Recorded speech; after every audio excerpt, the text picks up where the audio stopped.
Whoa. How'd everybody get in my office? Oh, wait a minute. We're live. We got to let it breathe, guys. Hang tight just 1 second. Hang tight, hang tight.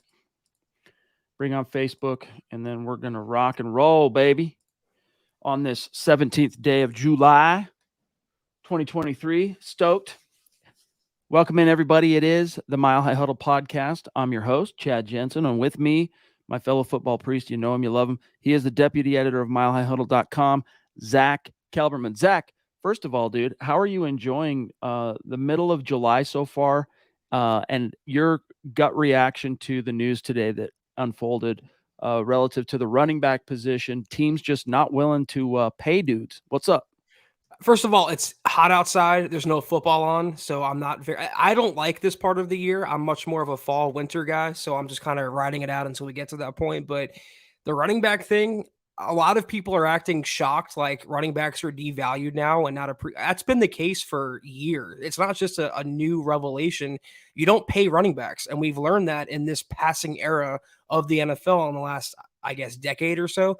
You know, guys like Saquon Barkley, guys like Tony Pollard, they deserve long-term deals, but it's the nature of the beast right now. They're not going to get it. And I'm not going to really shed tears for anyone making 13, 14 million for one season, fully guaranteed, by the way.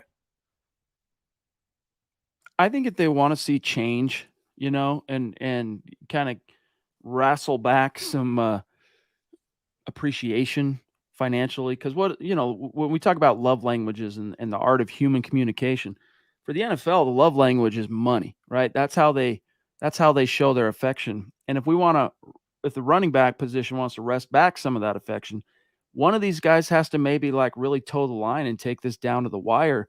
I mean, obviously, from what I've read, Zach, based on reporting, Saquon's not going to report to training camp. I want to say Jacobs is Jacobs supposedly going to hold out. He can hold out past September 10th. I'm cool with that. Exactly. Broncos fans are going, yeah, okay, cool. Let's go. Hold out Jacobs. Hold the Bronco killer, right? But one of these guys, hopefully, it's easy for me to say sitting here from an air-conditioned office in front of a microphone when there are many millions of dollars at stake for these guys, but someone's got to be that standard bearer to try and get teams to basically.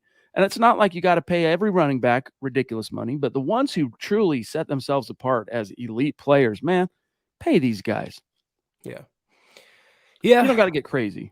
Yeah, I agree. I think you're onto something, though. There needs to be someone that kind of reshapes the landscape of the running back market, similar to what Kirk Cousins did when he signed with the Vikings. If you recall, he signed a 3-year deal at a time when quarterbacks are still getting 5-6-year deals, and he got it fully guaranteed the entire length of the contract, and he was kind of a trendsetter in that department. I don't know if it's going to happen for a running back. Obviously, quarterbacks are way more important, but maybe someone will step up. I'm not, wishing for Jacobs to report anytime soon. Saquon can do what he wants, Tony Pollard, whatever, but Josh Jacobs, he misses week 1, I'll be thrilled. Indeed. Guys, hope you're having a great day. Hope your Monday in Broncos country has been awesome. Because Broncos country, as you know, it's not a geographic location. It is a state of being. That means it is wherever you are. We know where David is, down in Arizona, a.k.a. the Papa Bear, jumping in with a very generous super chat to open things up before we even went live, being a very patient boy as well, saying, good evening, Broncos country, Chad, Zach, Dylan, and Deacon Scott. Hashtag 11 days, MHH for life. Buckham ×3, that's with a B. And Denver Broncos for life. Love it, dude. So great to see you tonight, David. And yes, we are inching ever closer. The rookies report a week from tomorrow. The rookies report. And then, of course, training camp kicks off the 28th. So, Zach, I mean, it's been a long grind. This has been probably one of the longer, as far as perception goes, all right, the way it feels for me, this has felt like one of the longer off seasons ever. But we're almost there, dude. Well, because the Broncos, they made the biggest splash of any team, I believe, this offseason by hiring Sean Payton, and we've been waiting since that moment. So we've been waiting since January for the next major, event, and that would be the start of the season. I literally cannot wait for it. And David, it's bringing me comfort and solace, you counting down each and every podcast. I'm right there with you. Yes, and also look who it is. We got Howie frickin' Day in the frickin' house showing some frickin' support to you boys, to you football priests. Great to see you. my dog, he says, "Evening, gentlemen." No, wait, let's do it like Ron Burgundy. Evening, gentlemen. Who knows who shows out, pardon me, first in preseason, and then who might be the sleeper this year? Hashtag Buckham. So let's have some fun with this. We'll get to the Davis Webb stuff. Don't worry, there's some interesting stuff to talk about. Maybe wouldn't be Zach headlining a podcast episode if we're say in September or October or even March. But right now, it's definitely headline fodder. We'll get to that. But Howie wants to know who's someone that you see, Zach, showing out kind of first? Who's leading the charge in the preseason?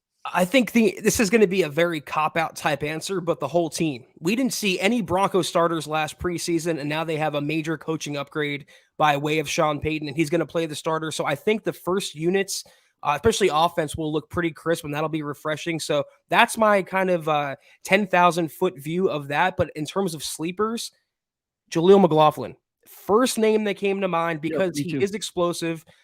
He is dynamic, and he's also going to play against not first or second team defenders, but third and fourth stringers, which he can dominate. So I look for him to have a big preseason and kind of put a stranglehold on that RB3 job.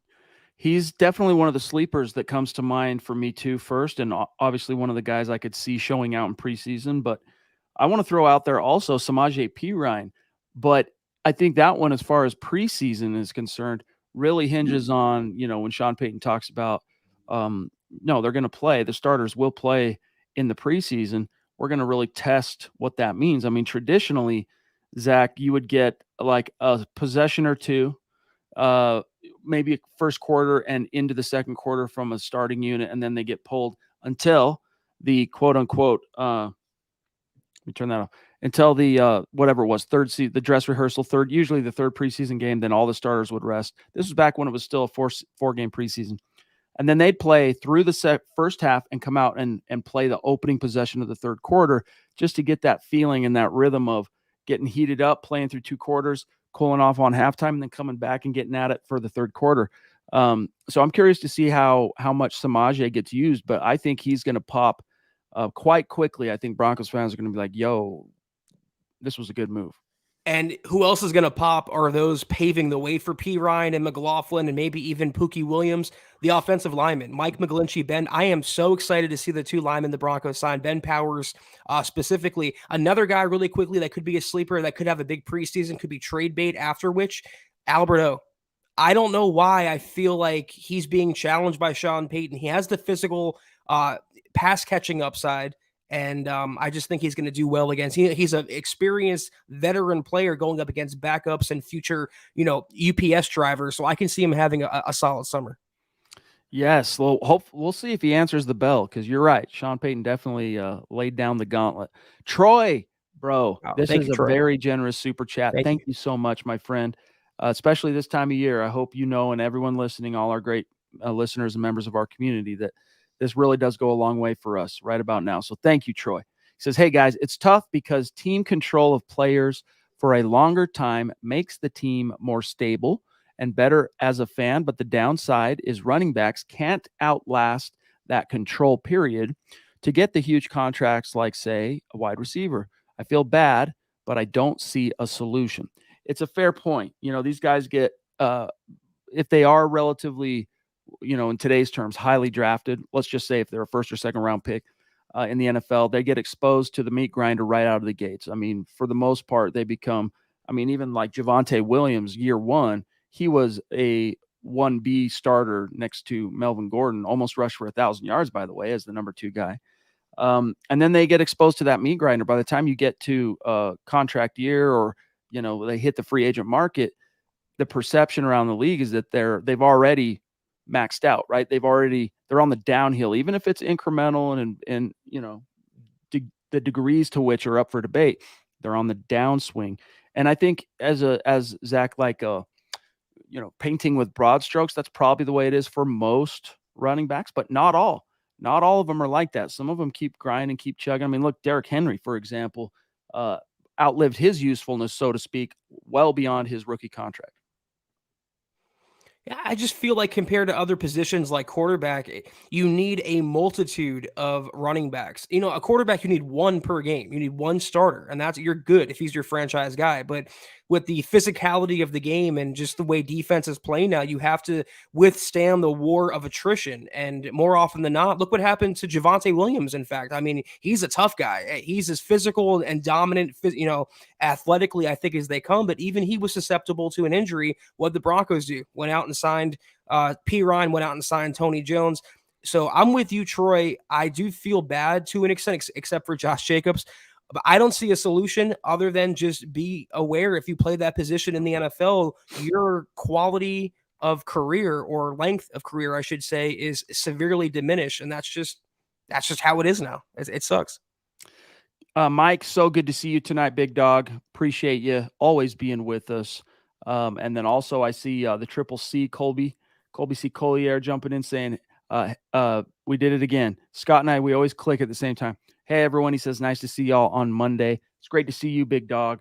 And everybody in our chat. Thank you for being with us tonight. And again, a special shout out to Troy and David and Howie throwing down huge as well. So, Zach, I want to get to the main topic for tonight's live stream, and that is how this first-time quarterbacks coach by the name of Davis Webb that the Broncos hired continues to find his way into headlines around the NFL in what was an excellent, well done piece by Jory Epstein of Yahoo Sports. She does a great job just kind of digging into his whole backstory and getting a lot of unique quotes from people who worked with him, whether it was former teammates, former coaches, etc. But I want to quote a couple of parts real quick and get your take on this. This is Epstein writing about Webb, but it gives us, and this is based on a conversation she had with Broncos, probably third, maybe fourth string quarterback Ben Gucci DiNucci. But first, before I get to what Ben said here, Zach, let me just read a couple things. This is Epstein writing after having spoken to DiNucci. Quote, before game plans roll out, let's throw it up there, Scott. Just scroll down to the little part that I have block quoted. Just beyond that. Yeah, right there. So before game plans roll out, Webb is weighing in on concept installation and fundamental development. During OTAs, he sent Broncos quarterbacks detailed markups of installs the night before they would arrive at practice. Quarterback Ben DiNucci told Yahoo Sports which concepts indicate pure progressions for which the quarterback must consider only his receivers and which come with an alert and thus require more attention to the defensive alignment. Overemphasis is a good problem to have, she writes. Last thing, Webb also has an Instagram group chat with Wilson, Jarrett Stidham, and DiNucci in which he sends clips of rotational work aimed to hone lower body passing considerations like hip fluidity, exercise recommendations from University of Virginia strength coach Drew McDuffie and performance coach Nick Shimonek, who played at Texas Tech with Webb, land in their DMs. And then here's, if you scroll back up, Scott, here's what DiNucci said, specifically his quote. He said about Webb, he's able to see how this new wave of quarterback approaches right? So some of this stuff is oddly written, but it's a great piece, I'm telling you.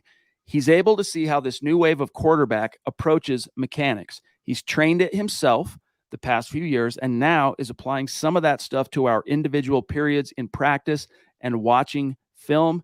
Zach, it is, quote, very refreshing. And the last thing I want to say is I just loved her observation about overemphasis, Zach, is a good problem to have. And especially in the face of how ill-prepared the Broncos seemed to be at every level offensively last year, whether, third down, red zone, end of game sequence, when the chips were down, they were ill-prepared. So I'm loving such overemphasis. But what are your impressions of that? Yeah, Epstein, former Cowboys beat writer, so I'm not surprised she got the quotes from DiNucci. Good piece, good writer. I really appreciate her insight. Basically, my opinion is what I shared a few weeks ago in terms of Davis Webb. He was only going to take this job in terms of coaching with the Broncos, and Sean Payton saw something in him. And if Sean Payton signs off on you to be a quarterback's coach, well, you have to be up and coming. You have to have it. And we can't define what it is, but Sean Payton can. And I've likened Davis Webb to maybe like a great value version of Kellen Moore, who Danucci knew from Dallas as well. A guy who didn't cut it as a quarterback on the field, but offers so much insight and mental acuity off the field. And he can be of great use to Russell Wilson. If he helps Russ see one thing differently, do one thing differently, make one play better, that could change the course of a whole game. So I think it's a tremendous hire. And what Danucci said, very refreshing, because how many 28-year-old backup quarterbacks do you see go from playing to semi-retirement to joining a star-crossed franchise like the Broncos and a coach like Sean Payton? I'm excited for it. It's the more we hear about. I mean, this is Zach, the most hyped first-year quarterbacks coach maybe of all time, dude. I don't remember, at least in like the modern internet era anyway. He's garnering a lot of headlines.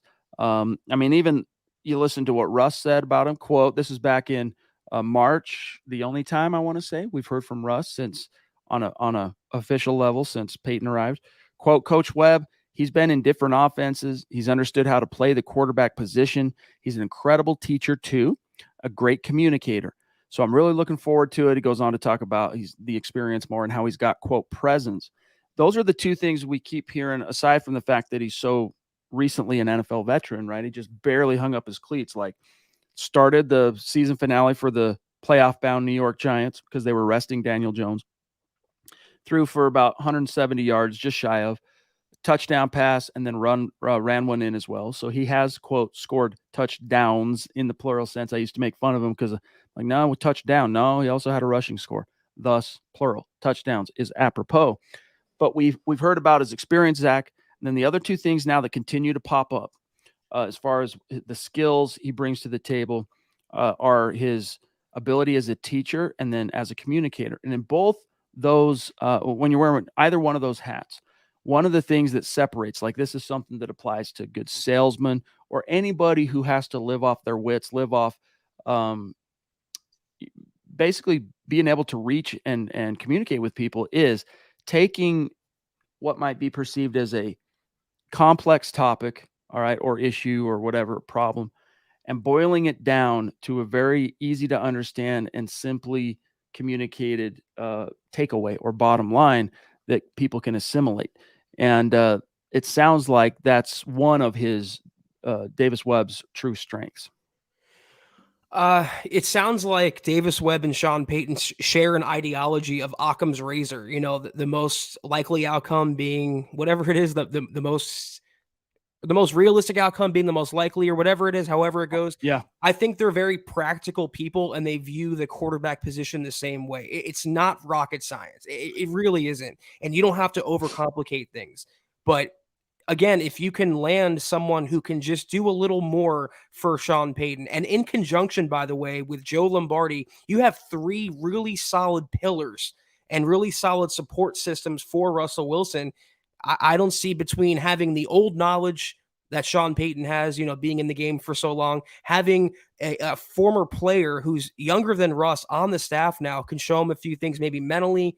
You cover all your bases. And for someone like Russ, who, by the way, struggled, I think, mentally, psychologically last year, there's no such thing as too much help, is my point. Well, it's also really cool how, he could be breaking down a play or studying an opponent or something, Zach, and yeah, he could be like, yo, this is something I saw against the Eagles, when I Right. in week 18 or whatever. And it's like, boom, instant credibility on top of all the other attributes. Real quick from Benjamin Flores says, I forgot what Chad said about how to remove the Facebook user thing. So here's the deal. Real quick, I'm going to just do this Cliff Notes version, okay? If you're watching from the MHH Superfan group, underneath the box that shows the video where you see me talking right now, there's a little link that you can click that is a StreamYard link that'll say, give us permission to show your Facebook profile. Boom. That's done. So, Benjamin, appreciate you, big dog. And look at this. I don't recognize this name, Scott Busby, and Welcome. for good reason. He says, love listening to you guys. Thank you. New here. Welcome, big dog. Thank you for being with us. Thank you for the support as well. And don't be a stranger. Any topics, insights, questions, put it in the chat, big dog. But Zach, it really, to me, the more I read about and learn about Davis Webb, the more encouraged and confident I become. Because, again, this was a team that just proved to be, in so many ways, woefully unprepared for the 2022 season last year under Nathaniel Hackett. And that trickled down to literally every facet of the team, including the defense.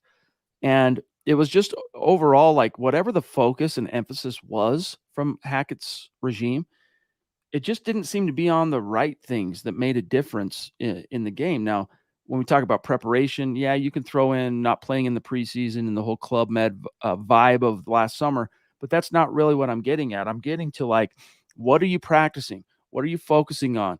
Like for example, Zach, we've already heard during OTAs that the Broncos were going through 47 different like situational end of game or like low clock scenarios that they were practicing. They're repping those things, get it totally sunk in now so that when you face those issues come the regular season and things count and bullets are flying, you've seen it before. You're not going, oh, what do I do now? Or you're not, it's not an unfamiliar situation. So that's something that we already knew, Zach, that almost maniacal joy of attention to detail that Sean Payton brings to the table. Now you compound that with a position coach that seems to be equally as maniacal, and I think it portends well for Wilson and the offense. Yeah, the other expression that kind of popped into my head was if you stay ready, you don't have to get ready. And I am a culprit with this. I'm bad at this. If you have a trip or a flight, let's say, you can either pack the night before and be done with it, or you can pack the morning of and kind of, go by the edge of your pants. That's what the Broncos offense was. That's what the Broncos team was last year under Hackett. They were just learning as they went and creating on the fly. Nothing was set, nothing was prepared. They didn't look like an NFL team for a majority of the season. So there's no such thing as being too careful or too ready. And I think Sean Payton realizes that. Well said. Howie, I see the additional stars. Big Dog, thank you, my friend, on Facebook. You are a prince. Speaking of Duchess. royalty, though, we've got the Duchess, Michaela Parker, throwing down a very generous super chat, as she is wont to do. Love you, Michaela. Hope you're doing well today. She says, I have a feeling that Russell Wilson will make a big leap forward with all the coaches that are top notch. #3. And I do too. It might be asking too much, Zach, to, predict Russell Wilson returning to like fully elite status, because pardon me, less people forget it was his second to last season in Seattle. Like he went crazy on touchdowns and yardage. Like that was an MVP caliber season, and it was basically 1 year removed from the trade to Denver. So it's not exactly ancient history. You get the right coaching emphasis, you get this dude's confidence and wherewithal back to where it needs to be. We don't know what the limits of that could be. We really don't. So very exciting stuff, Michaela. I think I also look at, and thank you again, Michaela, as always, I look at the quality of the stats, not just the stats themselves. So even if Russ doesn't have a 40 touchdown season, if he throws for 28 and let's say 10 picks, it's when those touchdowns occur. Are they fourth quarter comebacks? Are they game winners? It's the quality of the play, I think, on any given play will be so dramatically improved from the crap show that we saw last year. And I can't, it's not that far removed from Russ throwing for 4,000, throwing for 40 touchdowns. I don't know if we'll get that, but to think he'll only do, 16 to 18 again, and he'll have a career low in passing yards, completion percentage, he's going to rebound big time just solely from the presence of a competent, #extremely competent head coach in Sean Payton. Well said. Mike says, welcome, Scott Busby, here on the Mile High Huddle podcast. Great to have you here with Broncos country. Go Broncos. Love it. Taking ownership, an ambassador of sorts, as my dad would say it. I used to bug me, Zach, when I was a kid. He would like purposefully mispronounce things just to irritate me because I was a words guy, right? Shocker that I ended up being a writer. Right. And now I like to say it too because it's just funner to say ambassador, like conquistador. Why do we say ambassador, but we don't say conquistador, right? Like you think about this, you go, English is a strange language. Sam Bam, bro, so great to see you. Hope you're doing well, my friend. Thank you for the super chat. Right back at you. Go Broncos. We're doing great. We can't complain. We're loving it. We're just stoked that we are basically a week from things really kicking off. So great to see you, Sam. George, bro, awesome to see you as well tonight. Says just saying hello. Denver Broncos for life. MHH for life. So dope. So dope. Um, Zach Howie also says, how improved will special teams be this year? Returners have been boring in Denver for a long time, or a long while. Yeah, they've been boring basically since the Broncos got tired of risking the biscuit, so to speak, with Trindon Holiday. He was the second half of his tenure in Denver. He was the boomer bust guy. Like, you either got that return or like something dramatically bad for your team. But at least he was dynamic, and he really helped the Broncos win. Like, he almost single-handedly kept the Broncos in that game in the divisional round against the Ravens that everybody talks about. The Joe Flacco bomb at the end of the game and all that stuff that went to overtime. If it's not for Trindon going gangbusters in that game, that Joe Flacco's not having to come back in the clutch. Doesn't take a miracle just to tie it, etc. So, but what are your thoughts? How improved will special teams be? I mean, he's talking about returners, but generally speaking as well. Well, then you had Isaiah McKenzie, that disaster after that, Yeah. where he literally couldn't field a punt. And then you had Jordan Taylor, sunshine back there, just holding up fair catches so they just can preserve the possession. Those were fun times. He got a ring too, Sunshine did. He did. He was a Broncos legend for sure. In terms of the competency of the special teams, I equate it to the head coach.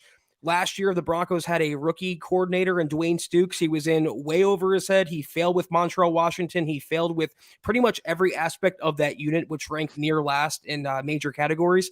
Now, but just like you're going from Hackett to Sean Payton, you're going from Stukes to Michael Westhoff and Ben Kotwika to especially Westhoff. He is a legendary special teams coach. He is going to ride them. He's going to be demanding, just like Sean Payton. He's going to get the most out of them. And anyone counting out Montreal, Washington, I understand the Broncos acquired Marvin Mims. I realize they signed Tremont Smith, the kick returner from the Saints, but Montreal has a very rare and unique skill set in that he's blazing fast. And if you can use him the right way, similar to what Buffalo has since done with Isaiah McKenzie, speaking of him, you're going to get a lot more production. So I would look for them to go from bottom 3 to maybe top 15, top 10. I don't think it's asking for the world. Again, it's to use my partner here's catchphrase: coaching, coaching, coaching, baby. Yes, Makes sir. all the difference. Tim, good to see you, my friend. Thank you for the stars on Facebook. Very kind of you. Says, what's up, fellas? Finally, after years and years, this organization is bulking up this offensive line. Go Broncos. Indeed.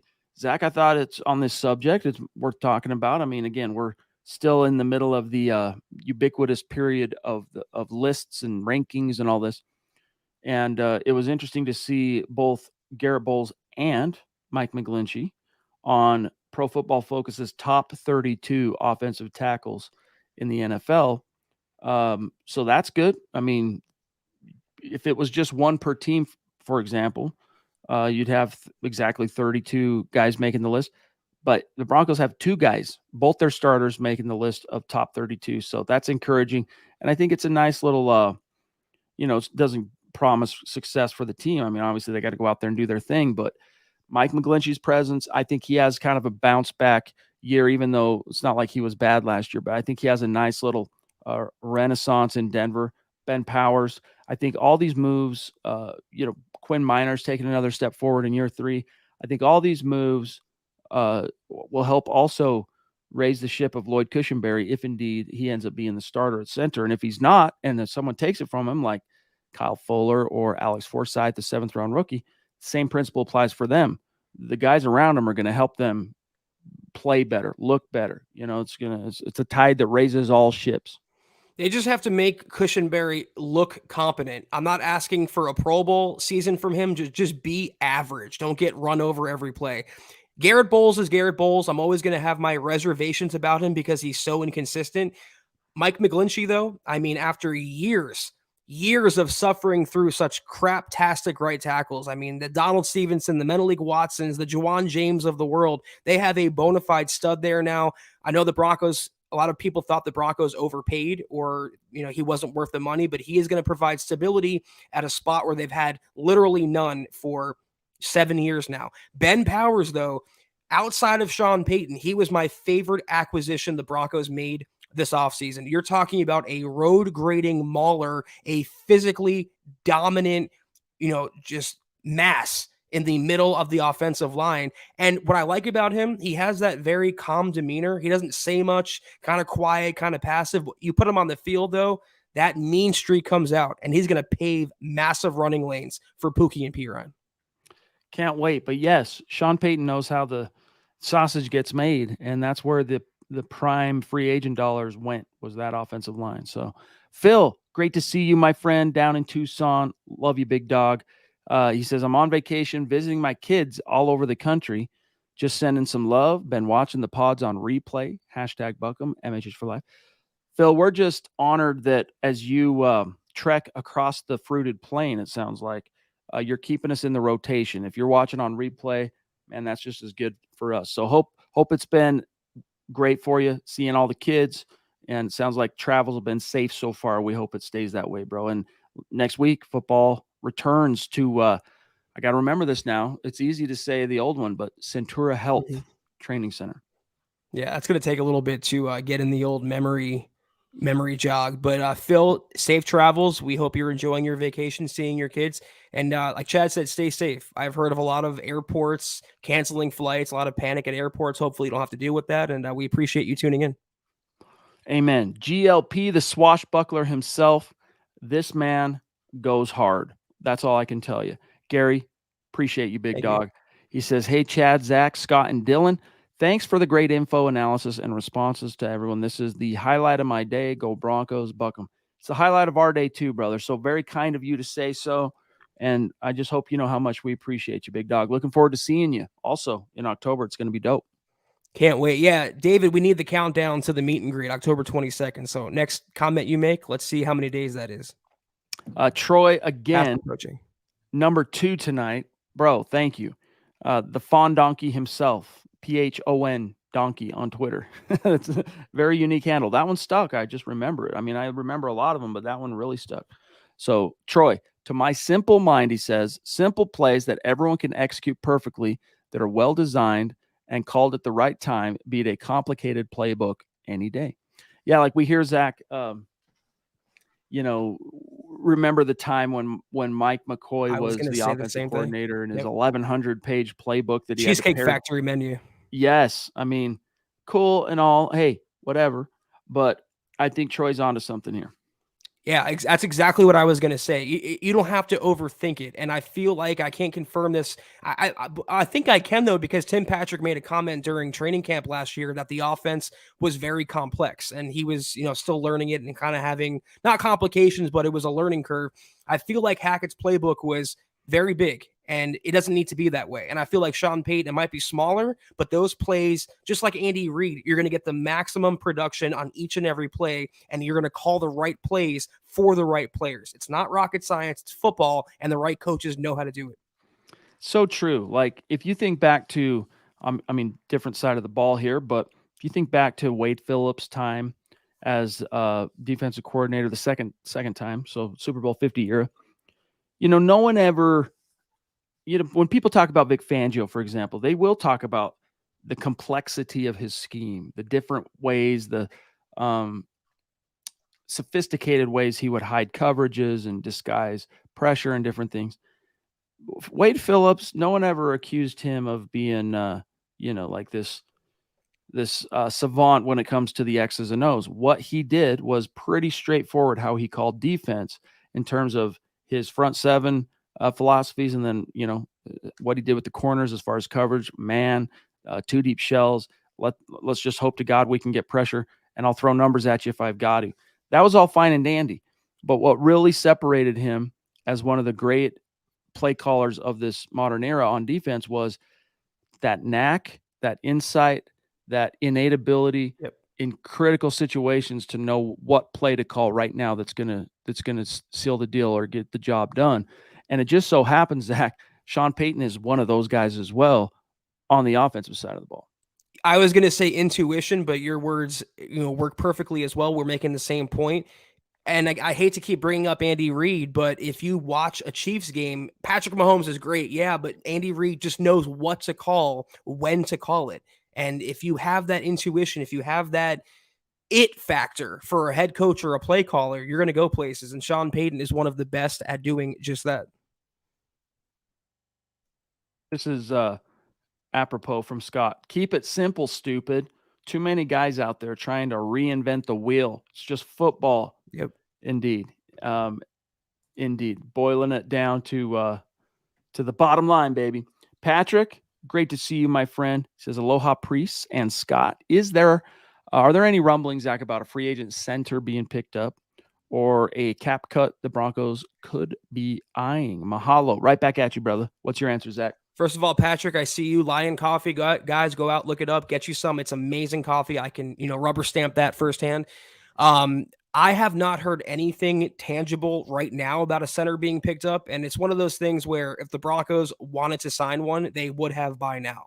So obviously they're content going into training camp with Cushenberry, Alex Forsyth, Kyle Fuller, and Luke Wattenberg kind of all pushing to unseat Cush. Now, I fully expect, and just as Sean Payton hinted before they went on their summer break, when the rosters get trimmed and after preseason, when you're seeing more players hit the open market, I fully expect Denver, George Payton, Sean Payton to kind of sift through that rubble and see if they can't find anyone. But that would be presuming Cushenberry doesn't outright claim the job. And all he has to do, I feel like, because he is being installed as the incumbent, just don't fall on your face, literally or figuratively. Just stay upright and look competent, and the job will be his. Well said. Well said. I just want to give a quick shout out to Big T. Been a minute. He says, good evening. Even though I haven't been able to be in the live chats in a while, I still listen to all the podcasts. Stay cool and hydrated. Go Broncos. Great to see you, big dog. Appreciate you. And Keith's here saying on Facebook, looks like I'm going to make the 800-mile one-day drive for a few days of training camp. Woot, woot. Awesome. That'll be dope, dude. That'll be awesome. We'll look forward to hearing from you on some of those topics. Zach, real quick. So we are at 37 minutes approaching. So guys, we're getting close to probably where we're gonna sign off. So any burning topics, get them in the chat. We will do our best to get to them. Nick, great to see you tonight, my brother. He says, did you guys see the roundtable discussion on worst to first? I don't even know the host names. He looks like Tom Green with long hair and a beard. Anyways, Greg Jennings picked the Broncos going from worst to first, and the host was so quick to discount Greg's pick and undermine Russell Wilson and the offense and says they won't be good again. What a pansy. Does he not know Sean Payton is the coach? I know. I think part of that, Zach and Nick, and I'll say this with, this is a good faith, in the spirit of good faith. I think, like a lot of Broncos fans, there were many analysts out there who got over their skis last year on the Broncos landing Russ and hiring Aaron Rodgers, offensive coordinator, and how great it was going to be. And not only was it not great, but it was like alarmingly bad.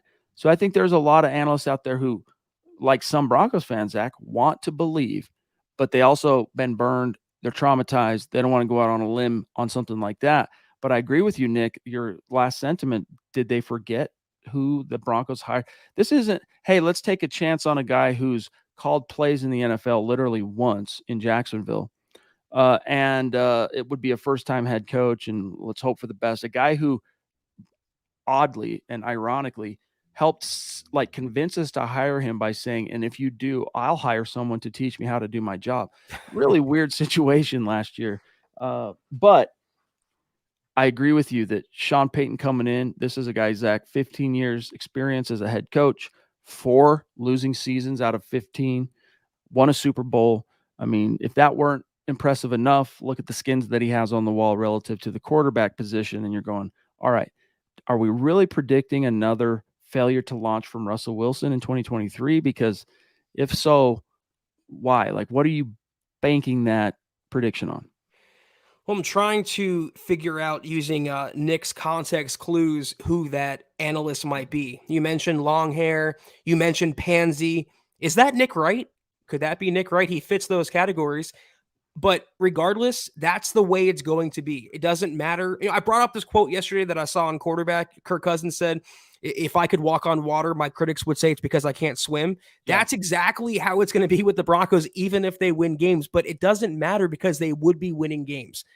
And that's the bottom line. So you're going to hear the same type of sentiment. Oh, doesn't matter. Russell Wilson's washed. He's terrible. Sean Payton's not going to get him back. They're not going to make the playoffs. All the same crap we've been hearing for years. That's going to change, though. And some of them will eat crow. Some of them will admit when they're wrong. Others won't. But like I said before, we all remember and we all have those receipts, baby. Roy on Facebook.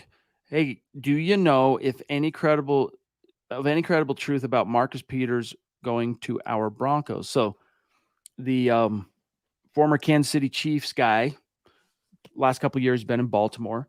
I haven't heard, Zach, anything Same. concrete that links him to Denver. There's been guys like me who both on the podcast and in written form have said, hey, if you want to get one more guy that's a veteran to kind of help you feel better about the relative lack of depth at cornerback, I like him as an option. There are other options too that are very likable, but I haven't heard anything, Zach, that's concrete. And a lot of people wonder if he's, well on the downswing, just based on how he's played the last year specifically. But I still like him. Like, as a guy who would maybe be a starter opposite Surtain, like if you needed him to, but at worst is like that next boundary guy into the fray. I think the Broncos could do a lot worse. I'm one of those people who think that Marcus Peters is on the downside. He doesn't have the best attitude either when his teams are losing, so I kind of want to stay away from that kind of cancerous attitude. And if you're talking about needing a veteran, well, PS2 is a veteran. You have K1 Williams, who's a veteran, and I'm always a fan of giving the younger players their shot. I feel like Damari Mathis is going to be a great number 2. You drafted Riley Moss. I think you're pretty set in the secondary where you don't have to go out and shell money for a veteran that might not even be an upgrade on what you have already. Marcus, hey, I saw your comment earlier and I started, and it turned out on the topic of special teams, we ended up getting to it through a different, I think, the Stars comment from Howie. So,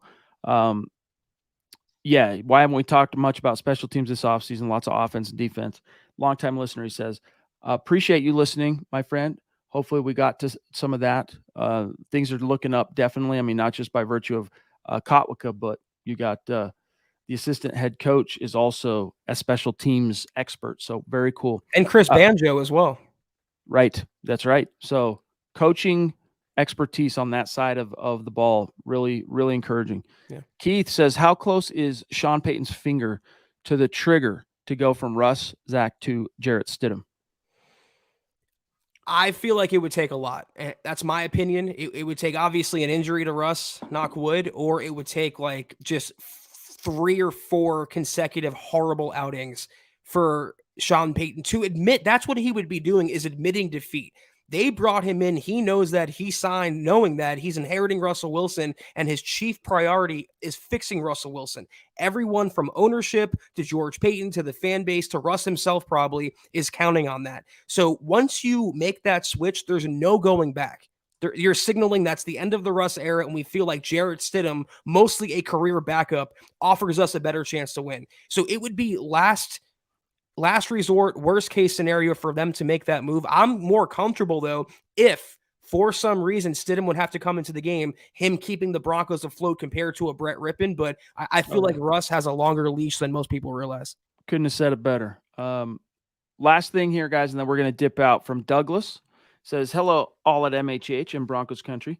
How much do you think, this is all Webb, what we're hearing about Webb and stuff, or via Sean Payton's kind of coaching the coach? So the type of things we're hearing about Webb and, being a great communicator, Zach, being a great teacher, all this stuff, is that him, or is this because Sean Payton's coaching him to coach? Look, I think Sean Payton is definitely an influence on that. But one of the things we heard immediately before the players ever even met Davis Webb from Sean Payton was a nice little backstory anecdote about how this kid, first of all, everyone he texted and talked to on the phone gushed about him. And that when he learned that he had saved every single game plan he ever had on his computer dating back to high school, he was blown away. And this is, again, a guy who was a prolific high school athlete. So, like, this wasn't just like a guy who had a good senior year in high school and managed to get a Scully. No. This dude was, like, setting records in high school.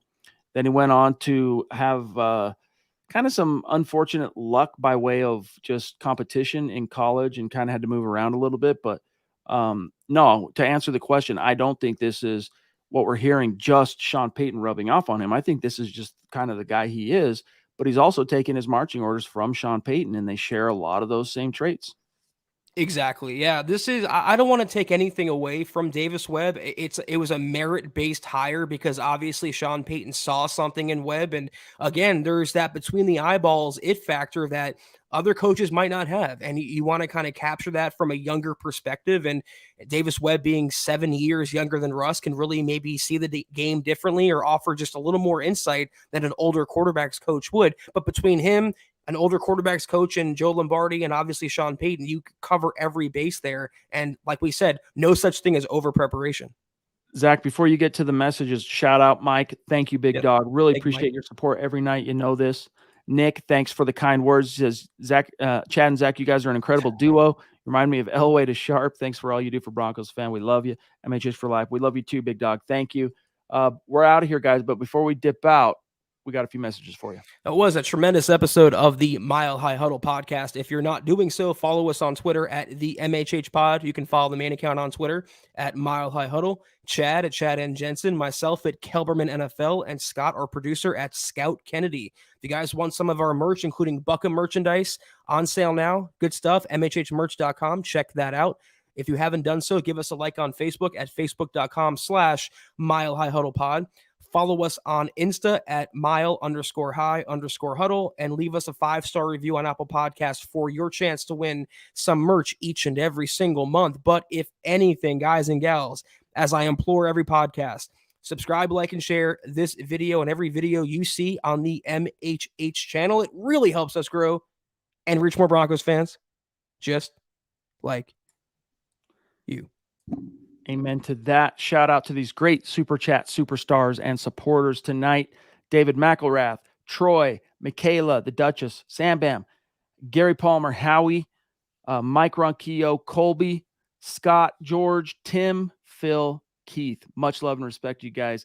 We'll see you on Thursday night, of course, when we come back to the microphone. But tomorrow's Tuesday, so you'll get some Broncos for breakfast. You get some Building the Broncos. Going to be a great day, so don't miss those shows. This is the last week until January without any Broncos football activity, so hang in there. We'll see you Thursday. Take care, and as always, go Broncos.